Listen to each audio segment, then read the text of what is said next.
Mike Tyson said it best. Everybody has a plan until they get punched in the face. Well, the Rangers were punched in the face game one of the ECF by the Panthers with a 3-0 loss, but how are they going to respond? Let's talk with Anthony Rivardo, co-host of the Fireside Rangers podcast. Anthony, what's going on, my man? It was a very unlike Ranger performance last night. I don't know if there was something in the air, the water. I don't know what was going on. So give me your thoughts on game one.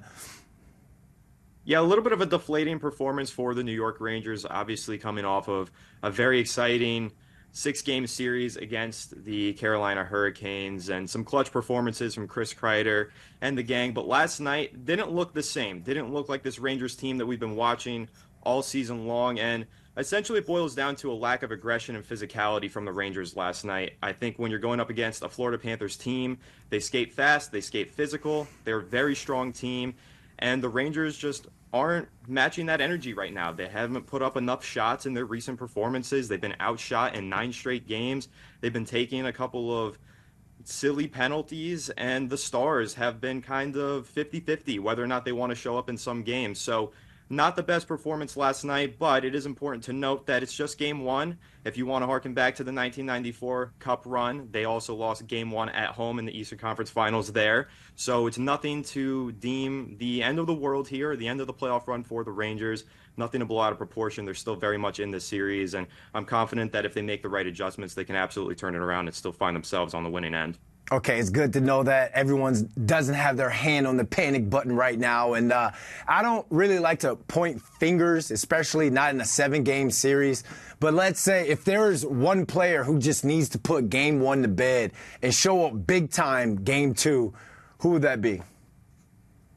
Yeah, I'm going to say that it's Igor Shesterkin, not his best performance last night. Okay. It is Igor, and it's Igor for the sense that he had a couple of bad moments in that game. And so I think you can largely blame the loss on him letting in those 2 goals. And one of them was totally his mistake. He really made a big error towards the end of the game on that second goal that he allowed. But what I'll say is you can't just blame your goalie for all of your problems, especially when you're talking about a Rangers offense that got shut out. They didn't score any goals.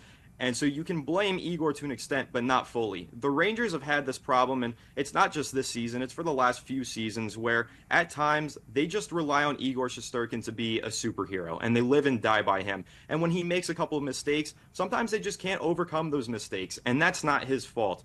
Even if he makes those 2 mistakes in a game, talking about the Rangers letting 2 mistakes from their goalie sink their entire performance, the margin for error has been far too thin for this Rangers team, and they do need to be more aggressive. They need to do more offensively, and the other stars need to show up the same way that Igor Shesterkin shows up game in and game out. So, again, tough performance from him last night. Put it to bed. Respond in game 2. Be the amazing netminder that we know that you are. It was not his best work, but again, you can't just blame it all on your goalie, especially when your offense gets shut out by the Panthers. Anthony, 24 saves on 26 shots, and one was own goal per se. You're going to put that on Igor, man? Especially when the offense put up a goose egg? Not putting it all on Igor, but even the own goal at the end, bad pass there to put them into a tricky situation from Igor. And then, of course, it just kind of compiled and compounded and then resulted in that own goal. So, again, the game isn't on Igor Shesterkin. I think that Peter Laviolette deserves a pretty large sum of the blame as well. And I've been very high on Peter Laviolette all season. I've given him a lot of praise. But the most recent performances, there has been a huge lacking in consistency on the offensive end. And last night, when Igor doesn't play perfectly, it highlights just how much this team relies on him to be perfect. So he made a couple of bad mistakes, but again, they weren't insurmountable mistakes. These were mistakes that the Rangers should have been able to overcome if their offense wasn't laying that goose egg, like you said.